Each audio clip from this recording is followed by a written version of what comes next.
Odd to autumn. यह poem जो है बिहार बोर्ड 12th क्लास का पोएम है। इस पोएम को लिखा है जॉन किट्स ने। ठीक है, आइए हम इस वीडियो के माध्यम से Bihar board 12th class poem का जो ऑब्जेक्टिव क्वेश्चंस है उसको सोल्व करते हैं। पहला क्वेश्चन है, who has composed the poem ode to autumn. Who has composed, किसने रचना किया है the poem ode to autumn. Ode to autumn कविता को किसने लिखा है या इसकी रचना किसने किया है। हमारे सामने ऑप्शन है ए जॉन किट्स, बी वर्ड्सवर्थ, सी कोलेराइज, डी शेली। आपको बता दें कि इस कविता को, इस पोएम को लिखे थे जॉन किट्स ने।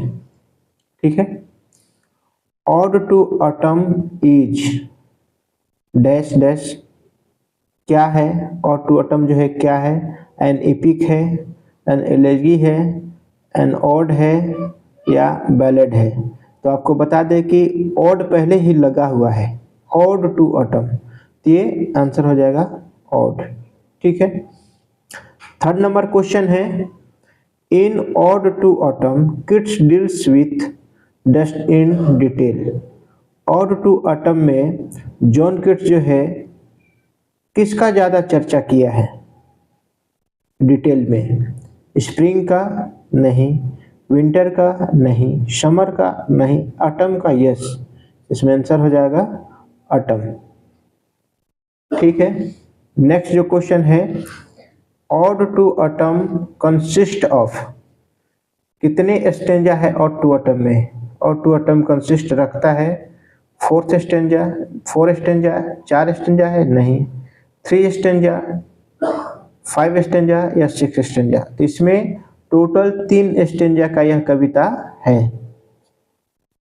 आंसर हो जाएगा 3। उसके बाद जो लास्ट है, 5 नंबर जो है objective questions, the theme of autumn is. ये जो ऑटम का जो थीम है वह है स्कार्सिटी, अबाउंडेंस, फुलफिलमेंट या मैच्योरिटी, नॉन ऑफ दिस। तो देखिए ये जो द थीम ऑफ ऑटम जो है उसमें दिखाया गया है, ये क्या करता है, फलों से भर देता है। फुलफिलमेंट का है, मैच्योरिटी का है। ठीक है, परिपक्व होने का, पकने का समय है, पूरा होने का समय। तो यहाँ पर आंसर हो जाएगा सी। ठीक है, नेक्स्ट जो क्वेश्चन है आप सभी के सामने 6 number, John Keats was dash poet. John Keats थे पोएट, कवि। तो कैसे कवि थे, रोमांटिक पोएट थे, विक्टोरियन पोएट थे, मॉडर्न पोएट थे या नॉन ऑफ दिस, इनमें से कोई नहीं। तो जॉन किट्स जो थे एक रोमांटिक पोएट थे। John Keats was a romantic poet. 7 number जो क्वेश्चन है, each stanza of ode to autumn consist. Each stanza माने प्रत्येक स्टेंजा में कितनी लाइनें हैं। ठीक है, तो यानी इसमें देखिए आपको दिया गया है ऑप्शन में 11 लाइन्स, 12 लाइन्स, 13 लाइन्स, 14 लाइन्स। तो ईच स्टेंजा, प्रत्येक स्टेंजा में 11 लाइनें हैं। ठीक है, ये जो आंसर हो जाएगा 11। नेक्स्ट जो क्वेश्चन है 8 number, who has been personified in ode to autumn. किसको पर्सोनिफाइड किया गया है ऑड टू ऑटम में। तो ऑड टू ऑटम में जो है ऑटम सीजन को क्या किया गया है, पर्सोनिफाइड किया गया है। इसका आंसर हो जाएगा ऑटम। उसके बाद जो क्वेश्चन है 9 नंबर यानी 9th नंबर जो question, autumn is a season of मेलो। ये जो लाइन है आपको पहला ही लाइन है, सीजन ऑफ मिस्ट एंड मेलो फ्रूटफुलनेस। तो यहाँ पर आपको आंसर दिया गया है ऑप्शन में, नो वाइंड, फ्रूटलेसनेस, देखिए फ्रूटलेसनेस दिया गया है, और सी नंबर दिया फ्रूटफुलनेस, और डी नंबर है नॉन ऑफ दिस। देखिए फ्रूटलेसनेस और फ्रूटफुलनेस दोनों मिलता जुलता है, तो यहाँ देखिए फ्रूटफुलनेस होगा। आप लाइन में देखेंगे सीजन ऑफ मिस्ट एंड मेलो फ्रूटफुलनेस, तो यहाँ पर आंसर हो जाएगा सी। ठीक है, अब जो है 10 नंबर जो क्वेश्चन है, autumn starts with the departure of the, autumn जो है स्टार्ट होता है डिपार्चर किसके जाने के बाद, तो विंटर सीजन के जाने के बाद, विंटर सीजन के जाने के बाद जो है ऑटम जो है स्टार्ट होता है। ठीक है, तो पूछ रहा है autumn starts with the departure of the winter season, यहाँ पर विंटर हो जाएगा। ठीक है, यानी ऑप्शन ए सही है। नेक्स्ट जो क्वेश्चन है 11 number, dash was a great lover of nature, great lover of nature, तो John Keats, John Donne, W H. Auden या वाल्ट व्हिटमैन। तो देखिए यहाँ पर जो ग्रेट लवर ऑफ नेचर, प्रकृति के बहुत बड़े प्रेमी थे, प्रशंसक थे, तो जॉन किट्स थे। ठीक है, यहाँ पर हो जाएगा John Keats was a great lover of nature, answer हो जाएगा ऑप्शन ए का। ठीक है, उसके बाद है 12th नंबर जो क्वेश्चन है, in dash new leaves and fruits come out on trees, spring में नई पत्तियां आती है, या ऑटम में आती है, समर में आती है, या विंटर में आती है। तो आपको बता दें ऑटम सीजन में पुरानी पत्तियां झड़ जाती है और नई नई पत्तियां, छोटी छोटी पत्तियां जो निकलना शुरू हो जाता है इन ऑटम। ठीक है, 13 नंबर जो क्वेश्चन है, and gathering swallows twitter in the skies. देखिए जब थर्ड स्टेंजा पढ़ेंगे, थर्ड स्टेंजा के एकदम लास्ट लाइन, इस पोएम का लास्ट लाइन जो है, तो उसमें लिखा गया है and gathering swallows in the skies. मतलब ये लाइन किस कविता से लिया गया, इज टेकन फ्रॉम, लिया गया है किस कविता से, स्नेक से लिया गया है, बिल्कुल नहीं। द सोल्जर से लिया गया है, नहीं। और टू ऑटम से लिया गया है, यस, और टू ऑटम जो है इसका आंसर हो जाएगा। 14 नंबर जो क्वेश्चन है, सीजन ऑफ मिस्ट, यहाँ मिस्ट में एस लग जाएगा, सीजन ऑफ मिस्ट एंड मेलो फ्रूटफुलनेस इज रिटन बाय, ये जो लाइन है किसके द्वारा लिखा गया है। तो देखिए चूंकि ये पूरा कविता जो है जॉन किट्स के द्वारा लिखा गया है, तो लाइन भी जो है season of mist and fruitful मेलो फ्रूटफुलनेस, ये भी जॉन किट्स के द्वारा ही लिखा गया है। ठीक है,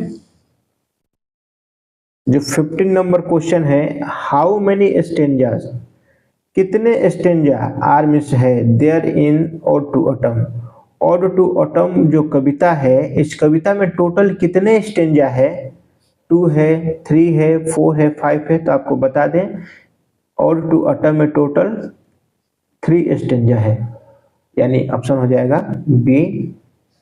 ठीक है, उसके बाद जो क्वेश्चन है, what season is the central focus of the poem ode to autumn. ये जो ऑड टू ऑटम पोएम है, इस कविता में मुख्य फोकस जो है किसके ऊपर, किस सीजन के ऊपर किया गया है।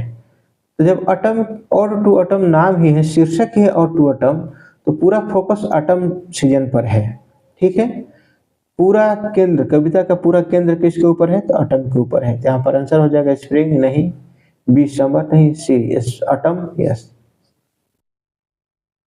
17 नंबर है, यानी 17 क्वेश्चन जो है, इन द फर्स्ट स्टेंजा, पहले स्टेंजा में, what is autumn described as being a close friend of, किसका घनिष्ठ मित्र बताया गया है ऑटम को। पहले स्टेंजा में ऑटम को किसका क्लोज फ्रेंड बताया गया है, तो आपको बता दें कि सन का, सूरज का। यहाँ पर आंसर हो जाएगा ए, द सन, सूरज का घनिष्ठ मित्र बताया गया है। ठीक है, यहाँ जो 18 नंबर जो क्वेश्चन है, what literary device is used in the line close bosom friend of maturing sun. इस close bosom friend of maturing sun में क्या है, कौन सा फिगर ऑफ स्पीच का प्रयोग किया गया है, मेटाफोर का, नहीं, सिमिली का, नहीं, पर्सोनिफिकेशन का, तो यस, यहाँ पर्सोनिफिकेशन का यूज किया गया है। ठीक है। अब जो 19 नंबर क्वेश्चन है, विच नेचुरल एक्टिविटी इज मेंशन्ड, कौन से प्राकृतिक क्रियाकलाप का वर्णन किया गया है इन द फर्स्ट स्टेंजा, पहले स्टेंजा में किस प्राकृतिक क्रियाकलाप का वर्णन किया गया है, नेचुरल एक्टिविटी। ठीक है। बीज collecting Honey, leaf falling from trees, reverse freezing over, bird building nest.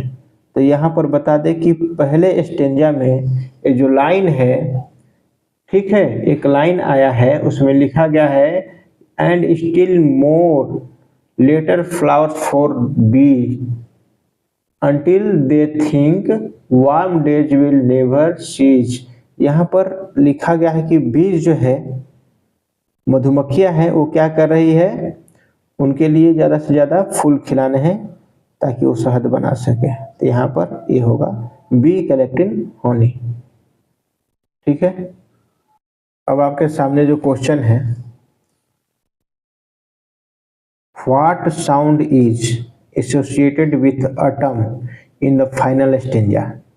Final stanza यानी लास्ट स्टेंजा, जो तीसरा स्टेंजा है, उसमें किस साउंड का जिक्र किया गया है, द हम ऑफ बीज, मधुमक्खियों का भनभनाना, the song of swallows, the bleating of lambs, the rustling of leaves. तो यहाँ पर जो होगा the song of the swallows. ठीक है, फाइनल स्टेंजा में आया है। उसके बाद है which phrase from the poem suggests the passage of time। कौन सा फ्रेज है जो पैसेज ऑफ टाइम का इंडिकेट करता है, where are the song of spring, कहाँ है, कहाँ है, ठीक है, फेयर आर। यहाँ जो ये सेंटेंस होगा इसका आंसर होगा। ठीक है। How is the music described in the poem. देखिए यहाँ पर है कि how is the music described in the poem और to autumn, as loud and celebratory, as soft and harmonious, as such as forwarding, as silent and still. तो यहाँ होगा as soft and harmonious. ठीक है।